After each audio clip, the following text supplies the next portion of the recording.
আবারও চাঁদাবাজি না। এই কারণেই আবু সাইদ রক্ত দেয় নেই, এই কারণেই মুগ্ধ রক্ত দেয় নেই, এই কারণে আমাদের হাজারো সংগঠনের ছেলেরা জীবন দেয় নাই, এই কারণে এদেশের মানুষ বন্ধ হয় নাই, এই কারণে এদেশের মানুষ রাস্তায় ঝাঁপিয়ে পড়ে নাই। আমরা আগুন সন্ত্রাস বন্ধ করতে চাই, আমরা জুলুম বন্ধ করতে চাই। একটা চিহ্নিত মহল সুযোগ সন্ধানী তারা আবারও সমস্ত ঘাটগুলিকে দখলে নিয়েছে, সমস্ত প্রতিষ্ঠানগুলিকে দখলে নিয়েছে। না, দখলদারদেরকে আমরা আর দেখতে চাই না, খুনিদেরকে আর দেখতে চাই না, জালেমদের আর দেখতে চাই না। যারা 52 বছর ক্ষমতায় বসে জুলুম অত্যাচার করেছে, দ্বিতীয়বার তাদেরকে আর ক্ষমতায় দেখতে চাই না। আজকের এই বিশাল গণসমাবেশে এখন বিশেষ অতিথির গুরুত্বপূর্ণ বক্তব্য রাখছেন ইসলামী আন্দোলন বাংলাদেশের সংগ্রামী সিনিয়র নায়েবে আমির, বৈষম্য বিরোধী ছাত্র আন্দোলনের ছাত্র জনতার অন্যতম অভিভাবক মুফতি সৈয়দ মোহাম্মদ ফয়জুল করিম শাইখের চরমায়।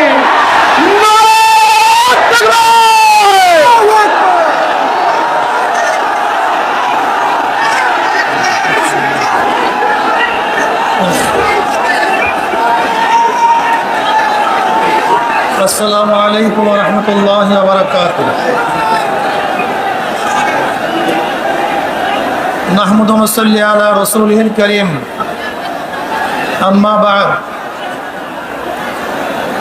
আউযু বিল্লাহি মিনাশ শাইতানির রাজীম। বিসমিল্লাহির রহমানির রহিম। ওয়া তিলকাল আইয়ামু নুদাবিলুহা বাইনান নাস। সাদাকাল্লাহুল আলিয়্যুল আযীম। আল্লাহুম্মা সাল্লি আলা মুহাম্মদ ওয়া আলা আলি মুহাম্মদ। ইসলামী আন্দোলন বাংলাদেশ কর্তৃক আয়োজিত আজকে এই সমাবেশের সভাপতি আমাদের শ্রদ্ধাভাজন আমির হযরত পীর শাহ হুজুর চরমনায় দামাত বরকাতুল আলিয়া, কেন্দ্রীয় নেতৃবৃন্দ সহ সকল স্তরের জনগণ ভাইয়ের আমার, বৈষম্য বিরোধী আন্দোলনের মাধ্যমে আমরা আবার স্বাধীনতা পেয়েছি। আপনাদের কথা মনে রাখতে হবে, আজকে যে ভূখণ্ডে দাঁড়িয়ে আছেন, এই ভূখণ্ড শুধু একবার স্বাধীন হয় নাই। একবার আমরা ব্রিটিশদের বিরুদ্ধে আন্দোলন করেছিলাম স্বাধীনতার জন্য। সেই আন্দোলনের দাবি কি ছিল? ন্যায্য অধিকার। ব্রিটিশ মুসলমানদের বিরুদ্ধে, এদেশের মানুষের বিরুদ্ধে জুলুম অত্যাচারের ইস্তেমরার চালিয়েছিল। এই জুলুম থেকে বাঁচার জন্য মানুষ ব্রিটিশদের বিরুদ্ধে আন্দোলন করেছিল, জীবন দিয়েছিল। আপনারা জানেন, চাকরি চর থেকে শুরু করে খায়াবার পর্যন্ত এমন কোনো গাছ ছিল না যে গাছের মধ্যে একজন আলেমকে ফাঁসিতে ঝুলানো হয় নাই। লক্ষ লক্ষ মানুষ জীবন দিয়েছিল। এই বাংলার মধ্যে ৮০,০০০ মাদ্রাসাকে ভুলুণ্ঠিত করা হয়েছিল। দিল্লির মধ্যে ১,০০০ মাদ্রাসাকে নিচ্ছিন্ন করা হয়েছিল। হাজার হাজার লক্ষ লক্ষ মানুষ হিজরাত করতে বাধ্য হয়েছিলেন শুধু একটা আশায়, মানুষ শান্তি পাবে, মুক্তি পাবে। দেশ স্বাধীন হলো, ব্রিটিশ চলে গেছে, ভেবেছিলাম এবার মানুষ শান্তি পাবে, মুক্তি পাবে। কিন্তু না, আমরা দেখলাম মুসলমানদের বিরুদ্ধে ওরা আবারও ষড়যন্ত্র শুরু করেছে। মুসলমানদের অধিকার প্রতিষ্ঠিত হচ্ছে না, মুসলমান অধিকার পাচ্ছে না। আবার মুসলিম লীগের নেতৃত্বে এদেশের মানুষ আন্দোলন করেছিল, সংগ্রাম করেছিল মুক্তি পাওয়ার জন্য, শান্তি পাওয়ার জন্য, নিরাপত্তা লাভ করার জন্য। পাকিস্তান নামীয় একটা ভূখণ্ড আমরা পেয়েছিলাম, ভেবেছিলাম আমরা শান্তি পাবো, মুক্তি পাবো। পাকিস্তানের দুইটা অংশ, পশ্চিম পাকিস্তান, পূর্ব পাকিস্তান। এই পশ্চিম এবং পূর্ব পাকিস্তানের মধ্যে ১৭০০ কিলোমিটার ডিস্টেন্সের মধ্যে একই নামে দুইটা রাষ্ট্র ভাগ হয়ে ভারত থেকে ভাগ হওয়ার কারণটা কি ছিল? একমাত্র অধিকার, একমাত্র শান্তি, একমাত্র মুক্তি। কিন্তু আমরা কি দেখেছি? পশ্চিম পাকিস্তানের লোক আমাদেরকে মুক্তি দেয় নাই, অধিকার ফিরিয়ে দেয় নাই। তারা বৈষম্যতা সৃষ্টি করেছে। চাকরি বড় চাকরি তাদের, ছোট চাকরি আমাদের, ভালো খানা তাদের, খারাপ খানা আমাদের, ভালো পড়বে তারা, খারাপ পড়বো আমরা। আবার মানুষ আন্দোলন সংগ্রাম করেছে বৈষম্যের বিরুদ্ধে, যে না, আমরা সাম্যতা চাই, আমরা প্রত্যেক অধিকার ফিরে পেতে চাই। এর জন্য দেওয়া হয়েছিল 6 দফা, 11 দফা, 18 দফা, 21 দফা। মানুষের সেই দফার মধ্যে শুধু একটাই স্লোগান ছিল, আমরা মুক্তি চাই, শান্তি চাই। এই শান্তি পাওয়ার জন্য মানুষ আবার অস্ত্র ধরেছিল, জীবন দিয়েছিল, রক্ত দিয়েছিল। মানুষ এদেশ থেকে বিদেশে পালাতে বাধ্য হয়েছিল শুধু একটা আশায়, মানুষ শান্তি চায়, মুক্তি চায়। দেশ স্বাধীন হয়ে গেল হাজার রক্তের বিনিময়, জীবনের বিনিময়। কিন্তু না, 75 আমরা কি দেখলাম? আমরা দেশের মানুষ যাদের নেতৃত্বে এদের স্বাধীন হয়েছিল তাদের বিরুদ্ধে আন্দোলন করেছে, সংগ্রাম করেছে। কারণটা কি? মুক্তি দিতে পারে নাই, মানুষের অধিকার ফিরিয়ে দিতে পারে নাই, বৈষম্যতা রক্ষা করতে পারে নাই, সাম্যতাকে প্রতিষ্ঠিত করতে পারে নাই। মানুষ আবারও আন্দোলন করেছে, আবারও সংগ্রাম করেছে। আন্দোলন করলাম, সংগ্রাম করলাম, সরকার পরিবর্তন করলাম। আজকে দেশের স্বাধীনতার বয়স 52 বছর। এই 52 বছরে যারা এদের শাসন করেছে তারা একজন শাসক ছিল না, সবাই শোষক ছিল। যারা 52 বছর এদের শাসন করেছে তারা জনগণের কল্যাণে কাজ করে নাই, নিজেদের দল এবং নিজের কল্যাণে কাজ করেছে। এই 52 বছর যারা শাসক ছিল তারা মানুষের অধিকার প্রতিষ্ঠিত করতে পারে নাই, বরং নিজের অধিকার প্রতিষ্ঠিত করেছে, নিজের দলের অধিকারকে প্রতিষ্ঠিত করেছে।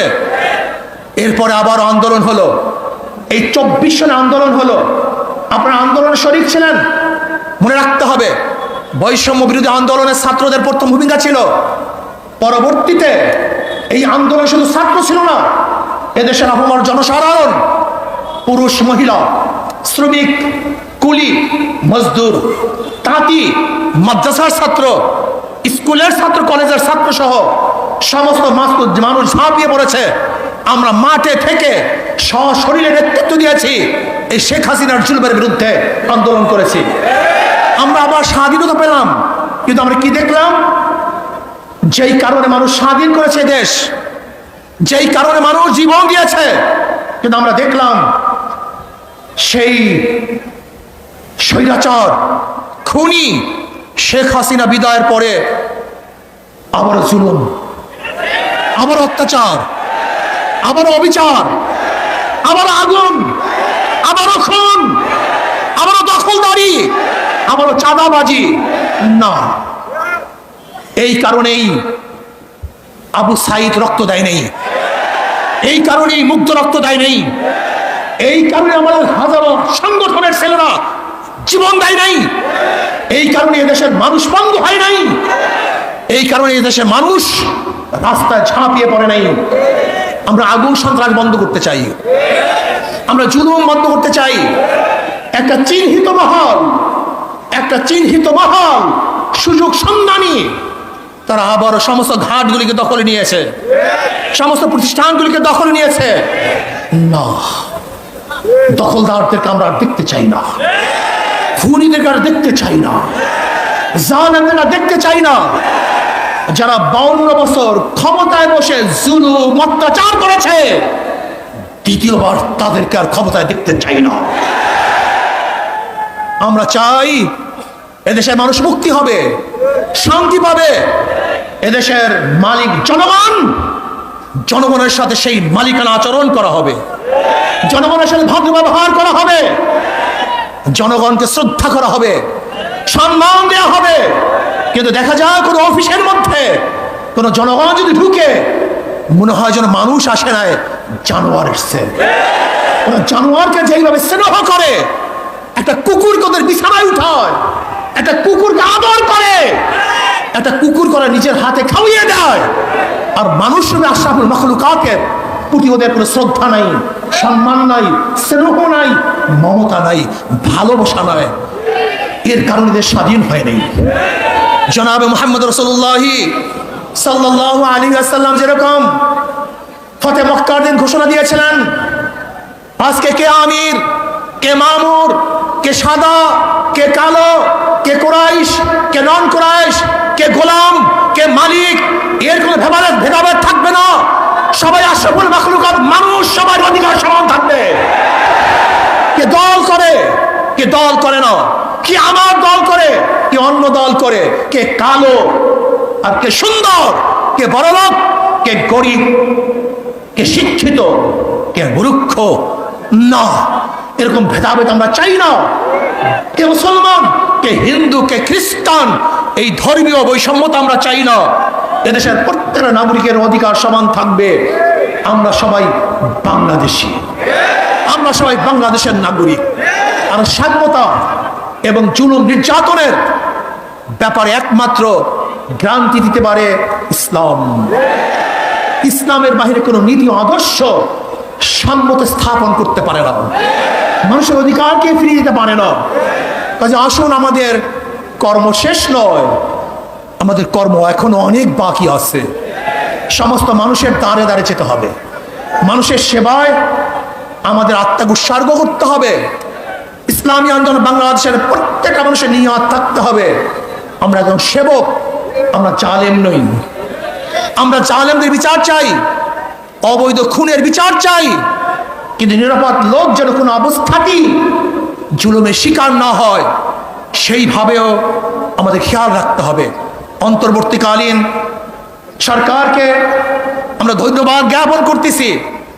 মানুষ যেই আশা, যেই বুক ভরা আশা নিয়ে রক্ত দিয়েছে, জীবন দিয়েছে, আপনারা সেই আশা এবং আকাঙ্ক্ষা বাস্তবায়ন করবেন, সেই দিকেই তাকিয়ে থাকবো।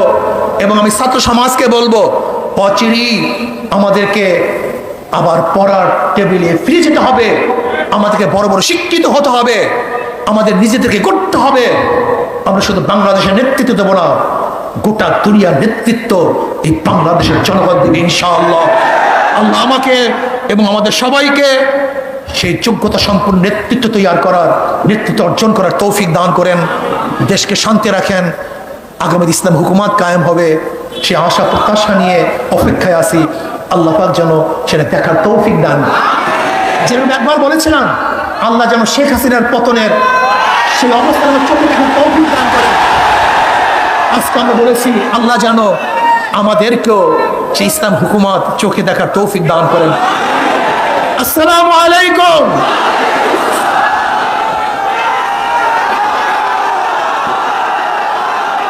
সমাগত ভাই বন্ধুগণ,